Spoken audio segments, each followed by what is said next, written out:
Hello বন্ধুরা, good morning.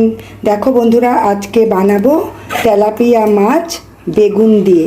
তো tilapia মাছগুলোকে ভালোভাবে ধুয়ে নুন আর হলুদ মাখিয়ে রেখেছি, আর বেগুনগুলোকে দেখো লম্বা লম্বা টুকরো করে কেটে রেখেছি। তো এখন আমি তেলাপিয়া মাছ বেগুন দিয়ে কিভাবে রান্না করছি, একদম সিম্পলভাবে, এই গরমে খাবার জন্য কোনো বেশি মশলাপাতি ইউজ করব না। তো কিভাবে আমি রান্না করছি তোমরা দেখতে থাকো বন্ধুরা। প্রথমে দেখো কড়াই গরম বসিয়ে দিয়েছি, কড়াইটা কিন্তু বেশ ভালোই গরম হয়ে গেছে। এখন আমি এর মধ্যে দিয়ে দিলাম পরিমাণ মতন সর্ষের তেল মাছগুলোকে ভাজার জন্য। তেলটা কিন্তু বেশ ভালোভাবে গরম হয়ে গেছে। এখন আমি এর মধ্যে একে একে সমস্ত মাছগুলোকে ভেজে নেব।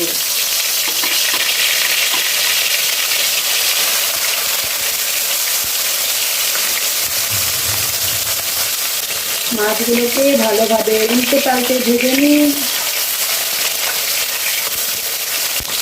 এই মাছ দুটো ভাজা হয়ে গেছে, এখন এই পাত্রের মধ্যে তুলে রাখবো।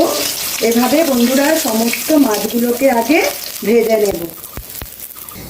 তো দেখো বন্ধুরা, সমস্ত মাছগুলো আমি ভেজে নিয়েছি। এরপর কড়াইতে যে তেল আছে ওই তেলের মধ্যে আমি এই যে কেটে ধুয়ে রাখা বেগুনগুলোকে দিয়ে দেবো।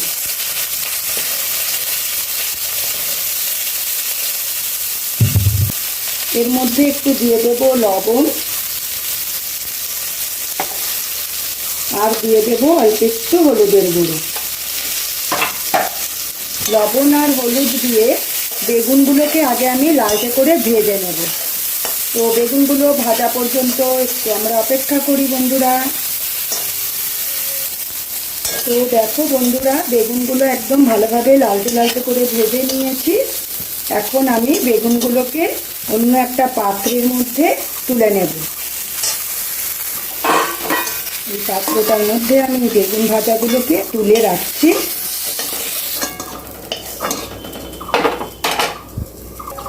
এরপর কড়াইতে আর একটু পরিমাণে তেল দিয়ে দেব, খুব বেশি দেওয়ার প্রয়োজন নেই। এর মধ্যে দিয়ে দেব একটু গোটা জিরে ফোড়ন। আমি কিন্তু এই মাছের ঝোলটা রান্না করার জন্য কোনো পেঁয়াজ রসুন আদা কিছুই ইউজ করব না। ফোড়নটা যখন 10 সেকেন্ড একটু ভাজা হয়ে যাবে তখন আমি দেখো কেটে রাখা একটা টমেটো কেটে ধুয়ে নিয়েছি, সেই টমেটোটা দিয়ে দিলাম, আর দুটো কাঁচা লঙ্কা দিয়ে দেব। কাঁচা লঙ্কাটা একটু ফাটিয়ে দিচ্ছি মাঝখান থেকে, না হলে ফুটবে। তো টমেটোটা একটু নরম হওয়া পর্যন্ত ওয়েট করি। এর মধ্যে একটু দিয়ে দেব লবণ, যাতে টমেটোটা খুব তাড়াতাড়ি সেদ্ধ হয়ে যায়। পরিমাণ মতন একবারে লবণটা আমি দিয়েই দিলাম, ঝোলে আর লবণ দিতে হবে না। টমেটোটা একটু গলিয়ে নিচ্ছি। তোমরা চাইলে টমেটোটা পেস্ট করেও দিতে পারো বন্ধুরা, আমি আর পেস্ট করিনি, একবারে কেটেই দিয়ে দিলাম। এরকম গরমকালের জন্য এরকম একটা সুস্বাদু রেসিপি, খুবই সহজ পাচ্য, কোনো মশলাপাতি ইউজ হয়নি এই রান্নাতে। তো টমেটোটা একটু হালকাভাবে সেদ্ধ করে নিই। তো দেখো টমেটোটা সেদ্ধ হয়ে গেছে। এখন আমি এর মধ্যে দিয়ে দেব হাফ টেবিল চামচ একটু হলুদের গুঁড়ো, দিয়ে দেব হাফ টেবিল চামচ একটু ধনের গুঁড়ো, দিয়ে দেব হাফ টেবিল চামচ জিরের গুঁড়ো, আর দেব হাফ টেবিল চামচ কাশ্মীরি মরিচের গুঁড়ো। মশলাগুলো দিয়ে একটুখানি জল দিলাম, যাতে মশলাটা কড়াইতে লেগে না যায় কষানোর সময়। এবার মশলাটাকে ভালোভাবে একটু কষিয়ে নিতে হবে। কষানোর সময় আমি দেখো একদম অল্প একটু চিনি আমি দিয়ে দিলাম। চিনিটা দিলে কি মশলার এই কষানোর সময় কালারটা কিন্তু খুব সুন্দর আসে। বন্ধুরা, আমি কিন্তু লঙ্কাগুলোকে একটু তুলে রাখছি, তোমরা কিন্তু তুলো না, কারণ আমার ছেলেরা ঝাল হলে খেতে পারবে না, ঝোলটা যদি ঝাল হয়ে যায়, তাই আমি সাইড থেকে লঙ্কাগুলোকে তুলে রাখছি। তোমরা কিন্তু তোমাদের মতন ঝাল দিও বন্ধুরা। তো মশলাটাকে ভালোভাবে একটু কষিয়ে নিচ্ছি। মশলাটা দেখো ভালোভাবে কষানো হয়ে গেছে, তেল ছেড়ে গেছে। এখন আমি এই ভেজে রাখা বেগুনগুলোকে এর মধ্যে দিয়ে দেব।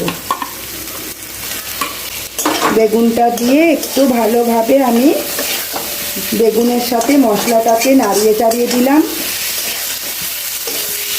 তোমরা কিন্তু রেসিপিটা বাড়িতে করে দেখো বন্ধুরা, গরম গরম ভাতের সাথে কিন্তু দারুণ যাবে।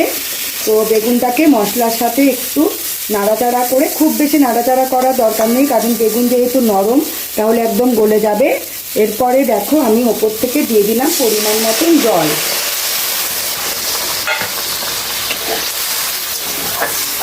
জলটা দিয়ে এবারে একটু ঢাকনা চাপা দিয়ে রাখলাম যাতে ঝোলটা তাড়াতাড়ি ফুটে যায়। এবার ঢাকনাটা খুলে ঝোলটা দেখো ফুটে গেছে। এখন আমি ভেজে রাখা মাছগুলোকে একে একে ঝোলের ওপরে দিয়ে দেব। এরমভাবে সাজিয়ে সাজিয়ে ঝোলের মধ্যে দিয়ে দেব। বন্ধুরা, এই মাছের রেসিপিটা তোমাদের কাছে কীরকম লাগলো তোমরা কিন্তু অবশ্যই আমাকে কমেন্ট করে জানাবে বন্ধুরা।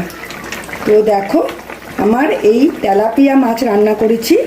তো তোমরা চাইলে এরকম জ্যান্ত মাছ রান্না করতে পারো বেগুন দিয়ে, কোনো রকম মশলা ছাড়া, শুধু জিরের গুঁড়ো ধনের গুঁড়ো একটু দিয়ে খুব ভালো যায়। এর মধ্যে চাইলে তোমরা আলুও দিতে পারো বন্ধুরা, আমি শুধু বেগুন দিয়ে আজকে করেছি। তো রেসিপিটা কিন্তু আমার রেডি হয়ে গেছে বন্ধুরা। তো বন্ধুরা, আজকে এই মাছের রেসিপিটা তোমাদের কীরকম লাগলো তোমরা অবশ্যই আমাকে জানাবে। আর ভিডিওটা ভালো লাগলে একটা লাইক করে দিও, শেয়ার করে দিও। আর তোমরা যারা এখনও পর্যন্ত আমার চ্যানেলটিকে সাবস্ক্রাইব করোনি তারা অবশ্যই সাবস্ক্রাইব করে দিও। আর যারা ফেসবুক থেকে দেখছো তারা অবশ্যই ফলো করে দিও। আজকের মতন আসি, টাটা। আবার দেখা হবে অন্য কোনো ভিডিও নিয়ে, অন্য কোনো রেসিপি নিয়ে। ততক্ষণের জন্য তোমরা সবাই ভালো থেকো, সুস্থ থেকো, সাবধানে থেকো। টাটা।